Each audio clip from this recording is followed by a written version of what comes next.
It is a beautiful day for some DSA, and welcome back to the Cozy Club, my friends. My name is Cozy Gamer, and for today, we've got another highly requested character spotlight for you guys. Today, we're going to be talking about the magical, the mystical Merlin.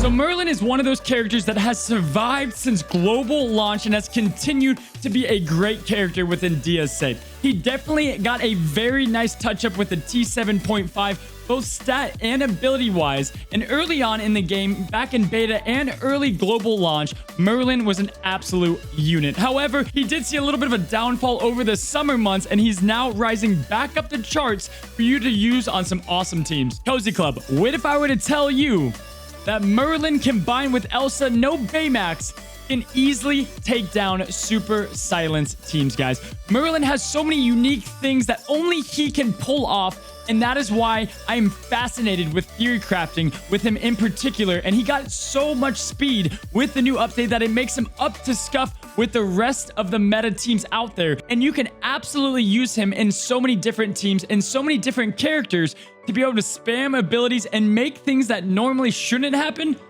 within battle. So the first thing we're going to talk about today, guys, is Merlin's stats. Once he sits at T7.5, I'm going to read off my Merlin stats. He's sitting at 1,427 offense, 558 defense, 18,795 health, and 115 speed, my friends. So you're going to want to right off the bat just get a speed stone on him. There's really nothing else that should go on Merlin. You can maybe make a case for a health stone because he does seem to die a little bit easy, but speed stone though is really where you want to be at, Cozy Club, with Merlin. You want to get him going as fast as possible so that he can use these super unique abilities that he possesses. Now let's go ahead and talk about those abilities. Starting with his basic attack, it's just gonna be his magic wand. He's gonna be doing some defense down, so he does synergize a little bit with the Oceanics. However, it's when you start looking at his abilities specifically that are crazy. We're gonna start off with use your head, guys. This is going to be the ability that is a signature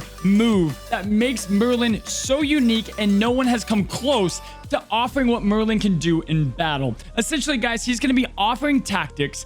In addition to that, he's going to reduce cooldowns by 3 on a specific character, which I want to talk about a specific team that is ridiculous that can again take on super silence later on down the road. So we've got tactics, cooldown reduction, and if that's not enough, guys, he's going to cleanse 1 harmful effect from all of the teammates in the battlefield. So he's great to pair up with Oceanics, who suffer from all those debuffs. When going against super silence, he's going to be filling a spot and doing more than just offering tactics and lowering cooldowns. He'll be getting rid of those silences. He also has a 50% chance, Cozy Club, to take out another harmful effect. So you have the possibility to get rid of 2 harmful effects on all of your teammates. And if they happen to be mythic, they will get harmful immunity as well. So many different things that he can do, and there's so many different characters that you can combine this with to make them ridiculously effective. And you can just have one powerhouse character like Zerg or Elsa just continue to lay down the hurt on the enemy. If you guys saw my genie video, you noticed Merlin was in there, and we're gonna get to that in just a second. But let's go ahead and finish up the rest of his abilities. Ready or Not is when he turns into a goat, he transforms into the greatest of all time, which is funny because he doesn't turn into Tom Brady. So he's going to be able to stun a character enemy, or if they have stun, he's going to increase a stun. And in addition to that, laying out some massive damage, and he's going to be increasing the target's cooldown by 1. Now, the last thing he's got is his passive, and guys, Brains over Brawn is a lot of fun. It's kind of a new mechanic. They changed it up with the T7.5. On his turn start, he'll have a 30% chance to build up his spell charge by 10%. 3% more for each mythical out there, and essentially spell charge is just his overall offense. When he uses his basic, he'll be doing more damage. When he uses Ready or Not, he'll be doing the same thing.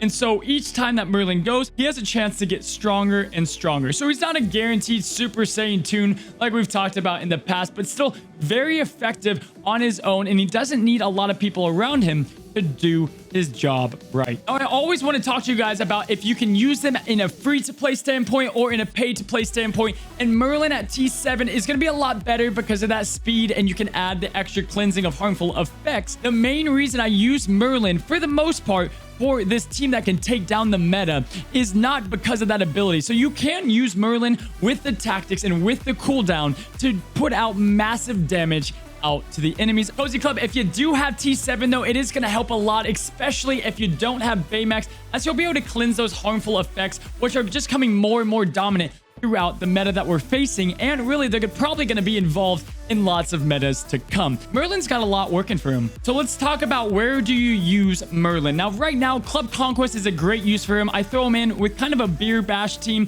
You have Judy Hopps as a lead, throw in the Onward pair, and then they already synergize very well with Mythicals. So he makes a great addition as that last spot who can lower cooldowns on Ian and keep on laying out those big boom attacks. However, you guys notice I had him on a team the other day, and I want to talk about that a little bit, and I'll be showcasing that team on my stream more and more. But essentially, guys, it's all about a ticking time Elsa bomb. So you've got Hero, you've got Elsa, Merlin, and you can have some tanks, and it works the same each time. Elsa, the first thing you want to do right when you start the battle, you don't want to silence, you want to pop, show yourself. Get that AoE damage out there as quickly as possible. Then all of your other characters like Fred, Gogo, Gantu, these people with AoEs will then dish out their damage. And when Merlin finally gets his turn to go, he's going to go ahead and use that ability to lower cooldowns and give tactics to one of the teammates. And guys, it's just an added bonus. If there's harmful effects, they should be cleansed, and so that's going to make it even better. And all you need is, yes, you need one good luck of the cauldron to go to Elsa, but even without that, you'll have show yourself right up, ready to go again by pretty much the next turn. If you get really unlucky, sometimes it's 2 turns away. But either way, you're popping 2 show yourselves within about a 10 to 12 turn limit, my friends. And with an attack stone on Elsa, you're going to be wiping down the enemy before they can even get started. And I just absolutely love the things that you can do. You've got Zerg with Zerg Vision and Rapid Ion Blaster, 2 powerful attacks that really aren't meant to be used multiple times within a match. However, Merlin can make this all possible. And then he's adding on tactics, he's cleansing his allies. Altogether, it's just a solid team that can do so much. And really, there's just a core 3 with Hero, Elsa, and Merlin within. And then just have any other AoE tunes. And guys, you got yourself a pretty good team. Now, you can theory craft so much with Merlin. Go ahead and look through all of your characters and look at these abilities and the cooldowns on these abilities and see what you can manipulate to use Merlin's power to be able to take those cooldowns down and spam attacks over and over. You want to look at those high-hitting offense characters. Yokai is another great character that's got the great, huge last move that he can perform. Merlin him and do it twice. So we talked about Beer Bash with Onward. We've talked about Elsa. What other teams can you put Merlin on? Well, you definitely have the Oceanics that he's going to roll with very nicely, because you've got Maui, who's got that stun already going out on the battlefield. Have Merlin follow up and increase that stun. Or if you don't want to do that, you can go ahead and lower the cooldowns on Maui all over again and have Maui keep on getting those taunts up and getting those stuns out on the field. He works well with Oceanics with the defense down synergy that he'll have with Stitch and all the Oceanics in that matter of fact. Cozy Club, for a mythical, Merlin is definitely a very viable character. I'm excited to see what they do with the other mythicals within the game and hoping we get this guy sometime in the future. But I think Merlin is definitely one of the more safer heroes you can invest in, because again, right now, I don't see characters coming out that can offer up what Merlin does. Even if we have characters coming out with these cleanses like Baymax, you still have the massive reduction, the stun. He's kind of that Swiss Army knife that can perform so many different roles in that last missing spot. So Cozy Club, there you go. That is what you need to know about Merlin. If you've got yourself an Elsa and a hero, which a lot of you guys should have out there, you're going to have yourself a very good team right out the gate. You can get him in the arena exchange, so he's not really hard to get as far as tournament exchange goes. Not too tough there. Easy to get. You can farm other energy characters while working on this mythical, which, guys, you need mythicals for different areas of the game anyway. So if you want to know what mythicals to go for, definitely Merlin is near the top of my list. I'm pulling up right now some of the other mythicals. Hades used to be great. Manicore's falling off. Madam Mim can do some unique things. But the thing I love most about mythicals is the fact that they do things that other people just can't offer. You've got Madam Mim with the spreading of debuffs. Olaf is his own unique thing. And now we're at Merlin. Cozy Club, what is the most wanted mythical character that you want to come to DSA? It's gotta be the Greek goddess himself. We gotta get Zeus, Poseidon, and Hercules on a team. But other than that, who do you think could fit a mythical role? I think mythicals is a very unique faction, and I want to thank you guys for learning Merlin with me today, hanging out at the Cozy Club, and until next time, stay cozy, my friends.